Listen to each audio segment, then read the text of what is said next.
Okay, we're not going to talk about this hair situation today because it's quite tragic. Hello everybody, it's Charlie and welcome back to my channel, or welcome to my channel if you're new. Today I'm going to be filming a Florida tips and tricks video. I have a summer t-shirt on even though it's absolutely freezing outside, and it's a little bit chilly in here as well, I will admit. Also got one of my summer candles burning in the back over there, so it smells nice and summery in my bedroom. I'm going to basically be talking you through everything that I've learned from going to Florida throughout the years and what I found are the best tips and things to do. Anyway, if you want to know more about that, then just keep watching. Okay, so I have a list on my phone here and I've grouped them all into categories so it's a little bit easier. So it's sort of before, during, well, before and during. There's kind of one thing that's sort of after, but I've put that in with the packing side of things because it's to do with suitcases. Anyway, that's enough of me rambling and let's just get straight on with it. First category is about getting your ticket. So if you're going to all the parks, if you're doing Universal, Busch Gardens, the water parks and Disney, the best thing you can do is to use cheaper websites rather than the actual Disney website or the actual Universal website. You want to use things like American Attractions or FloridaTix. They're all very reputable websites. I will put some links in the description box down below. We get our tickets from there and it's just a lot cheaper. I think on American Attractions you can also get a Disney and a Universal package for something like 14 days for the price of 7, which is obviously so much cheaper than paying for the full 14 days for Disney and then having to pay 14 days for Universal. What I will say is if you want to just do Disney for one day, it's not as bad as Universal. The water parks are surprisingly not cheap, but reasonable. So we went to Typhoon Lagoon in the last holiday we went on, which was December/January 2020. And we went to Typhoon Lagoon just for one day, which cost us, I believe it was $63 per person, which is around, I don't know, just under £60, I think. So that wasn't too bad. Although obviously when you add it up, if you're looking at 4, 5, 6 people, it's a little bit more. Per person, it wasn't too bad, and it's a day of absolute complete fun. I love Typhoon Lagoon, it's amazing, and I'm pretty sure we're probably going to go there every time we go now because it's just such a great water park to go to. I do prefer it over Blizzard Beach. I feel like Blizzard Beach is a bit more child friendly. Although Typhoon Lagoon is very child friendly, there's a bit more to do for adults and the wave pool is incredible. So when you buy your tickets for any of the parks, use cheaper websites because you're going to get a better rate and still from a very reputable website. I will say though, you need to book it quite far in advance. I would maybe go for a couple of months in advance just so you know you have your tickets and you're not stressed about what if they don't come through in time. Just make sure you do it with plenty of time in advance. So the second tip I have for you is to download the wait time apps. They are going to tell you the wait times of all the rides in whatever park you're going to. So I know that Disney have an app which is the Disney World app and you get wait times within that.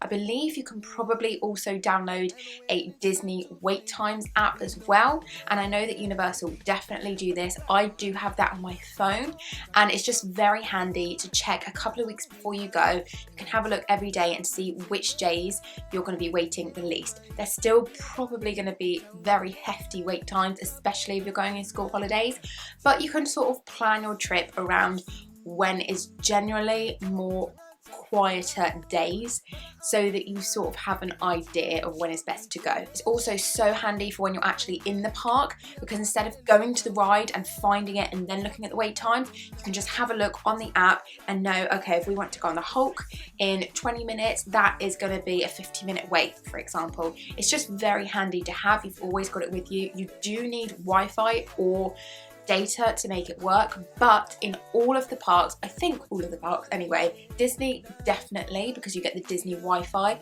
Universal definitely as well, and I believe Busch Gardens, I'm pretty sure all of the parks have Wi-Fi, free Wi-Fi, so you can connect and then you can check your wait times there. And the last tip I have for the sort of ticket and before you go is to pre-plan Disney fast passes.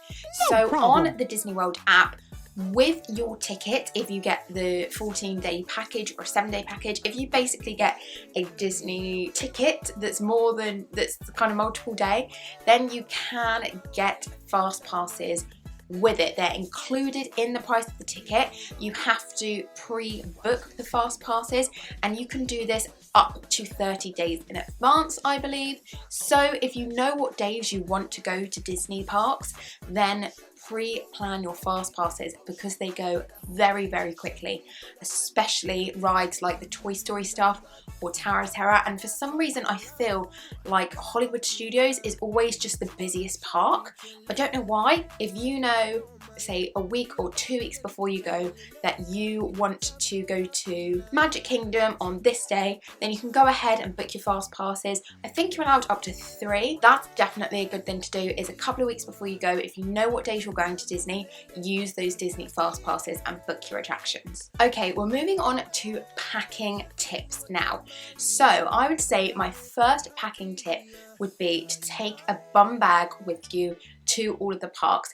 It's just so much easier to have it round your waist. You are always secure with it because it's right in front of you, so you can hold it if you want to. You don't want something huge, you just want it small, but you want it big enough to be able to fit everything that you need in.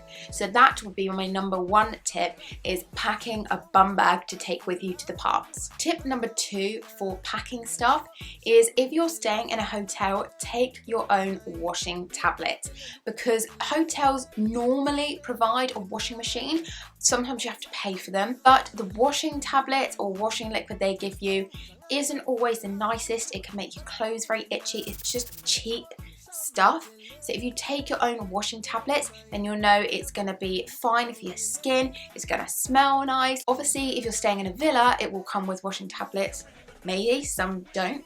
But if you take your own with you, you know you don't have to worry, and you've just got them there. Now, this next tip is kind of to do with returning, but still within the suitcase and packing area. So it's going to be kind of complicated to explain, but if possible, take 1 less suitcase with you over there, so you can bring an extra one back without having to pay extra baggage. What I mean by that is, if there's 2 people going on the trip, try and get all your stuff into 1 suitcase. Buy another suitcase or big duffel bag out there, so when you come back, you're both going to have a suitcase each, and you won't have to pay an extra one. You can obviously pay for extra luggage, but it's quite a good tip for if you don't want to pay, and you can get as much as you can into 1 suitcase when you go out there.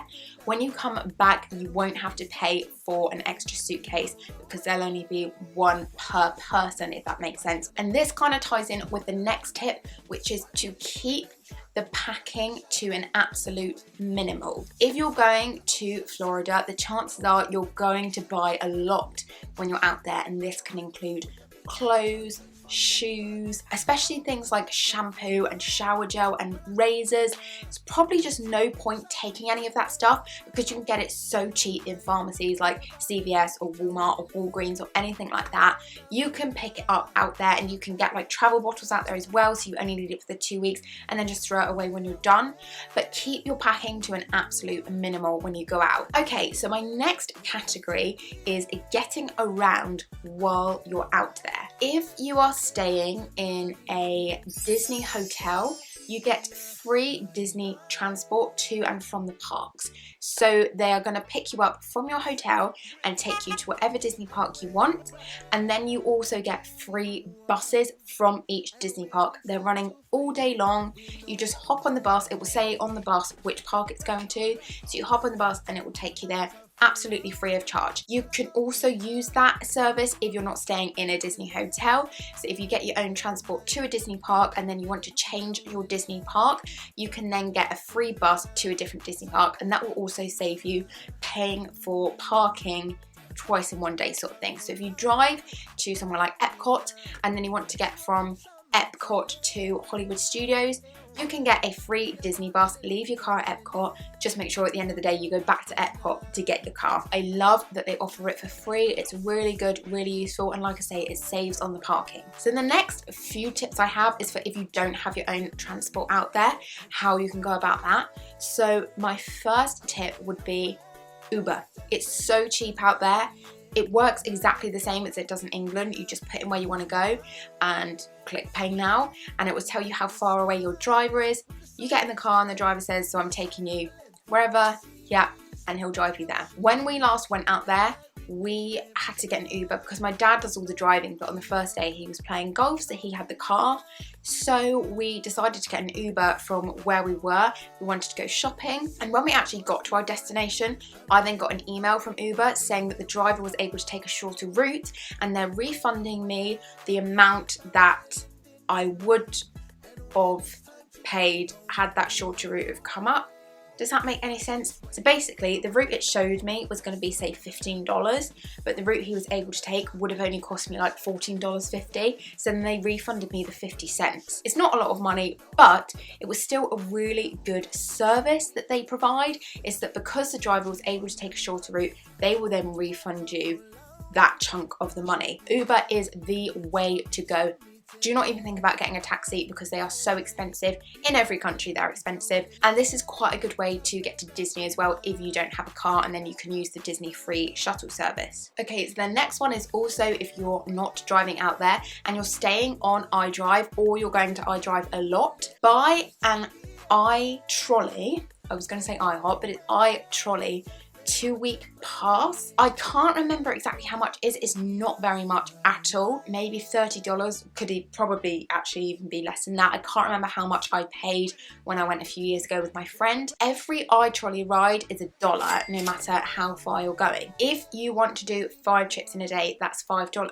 Whereas if you obviously just pay like the $30 for the 2-week pass, you can have as many as you want and you're not going to have to pay every single time. I'm pretty sure it is actually less than $30. I can't remember, but that's still not very much money. It goes from one end of iDrive all the way to the other end of iDrive, and there is a lot to do within that line. One thing I will say is you need to plan your route because there's 2 different lines. You have like the north line and the south line, and you also have like the red line and the green line. So you need to know where you're going and what trolleys you need to get onto before you just hop on a trolley. Me and my friend, I have put a story time up about this. It's the one, I'll put it in an iCard, but it's she almost stabs him story time. Go check that out if you haven't seen it. It was pretty scary. We basically got on the wrong trolley and we ended up walking like 1.5 miles back to the hotel in 30-degree heat. We had not a clue where we were going. We didn't have any data on our phones, so it was just a case of kind of looking at signs and trying to work out where we were. So make sure you are planning that before you just hop on a trolley. Okay, so the next couple now are for if you are driving out there. And the first one I'm going to say is when you are looking up your route to get somewhere, don't always go with the quickest route because there may be a ton of traffic, and there likely will be, especially on iDrive, especially on the I4. Try and find alternate routes and go around the traffic, because I don't know about you, but I'd rather be moving and it take me 5 extra minutes to get there than just sat in solid traffic. I hate that. I can't stand it. And you also don't know how long you're going to be in that traffic for. So it might say a 30-minute journey and full traffic, and the outside is 35 minutes with no traffic. When you're actually sat in the traffic, it could get worse and it could jump up to 45 minutes, 50 minutes. So I would always advise to take an alternate route around, but choose the route with the least traffic on because it will likely get you to where you need to be a little bit quicker anyway. So this next tip is tied in with that as well.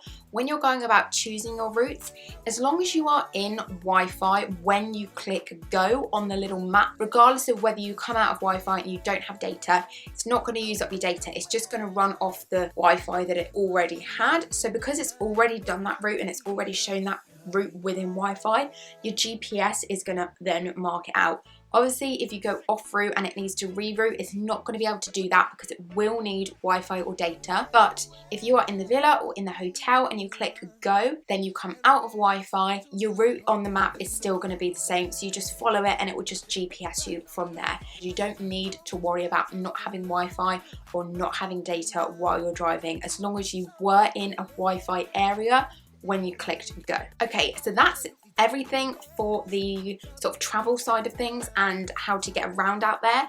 Moving on now to my last category, which is food and drink. So the absolute number one tip I have for food and drink is when you get out there, the day that you get there, go to a cheap shop, a pharmacy, a Target, a Publix, wherever, and bulk buy a huge case of water, which costs like 20 cents a bottle or something stupid like that. Just bulk buy a huge case of it, because the fountain water out there, it says it's drinkable, but it's not. It can carry a lot of stuff in it. I got very, very sick from drinking the fountain water out there a couple of years ago. It cost something like, I don't know, say $5 for a massive case of loads of water bottles. Stick them in the fridge in the hotel or the villa, wherever you're staying, and then just make sure you take a couple out with you each day, and then you can just recycle the plastic bottle afterwards. You can pay to have your bottles refilled, I think. So if you don't like the whole plastic bottle idea, then you can go ahead and do that.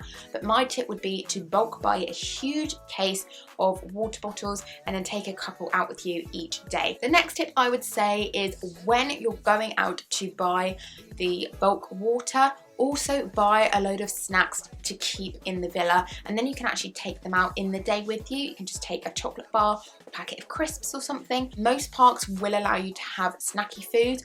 Obviously, if you're taking a huge like a meal with you, I don't think they're going to allow that, but you're going to be allowed like sweets or a chocolate bar or a packet of crisps or something. It's just better to buy your snacks in a supermarket rather than buying in the parks, because the parks are so expensive for food. You can get some dining packages with Disney and with Universal, but again, this is going to cost you a lot more than what it would if you just bulk buy in the shop. It's also quite good to have when you get back to the villa as well, if you have like a bag of M&Ms or something. If you're in the park and you've only got sort of 2 hours left and you're getting a bit peckish and you know there's like a massive bag of M&Ms sat at the villa or the hotel waiting for you, you can probably put it off until then, and it's going to be so much cheaper to bulk buy all these snacks than what it will if you then have to buy them in the park. Now, the very last tip I have for you guys, again in the food and drink category, but also the last tip of the entire video, is about going out to restaurants. Now, you will find that the restaurants are normally always very busy. So there's likely going to be a long wait time. It might not be very long, but there probably will be a wait time. And if you go to the restaurant starving hungry, you know you have to wait 30 minutes for a table, then you still have to choose what you want. You're probably gonna get a little bit hangry. So my tip for you would be, before you go out to the restaurant, look up the menu online, download it onto your phone if you want to, and choose what you're going to have before you go. This way, when you get seated and the waiter or waitress comes to take your drinks order, you can then say, we also want to order food now as well, because you already know what you're going to have. There is nothing worse than waiting ages for a table, sitting down, looking at the menu, doing your drinks order, and then the waiter or waitress not being able to come back for another sort of 15-20 minutes because they've got too many other tables to look after. And in that whole time, you're really hungry, you just want to order your food. Whereas if you already pre-planned what you're going to have before you go, it's going to make the process a lot quicker. You'll be eating a lot quicker if you're hungry. It's very likely the restaurants are going to be extremely busy, so it's best to just pre-plan. With all of these tips, most of them have been about pre-planning.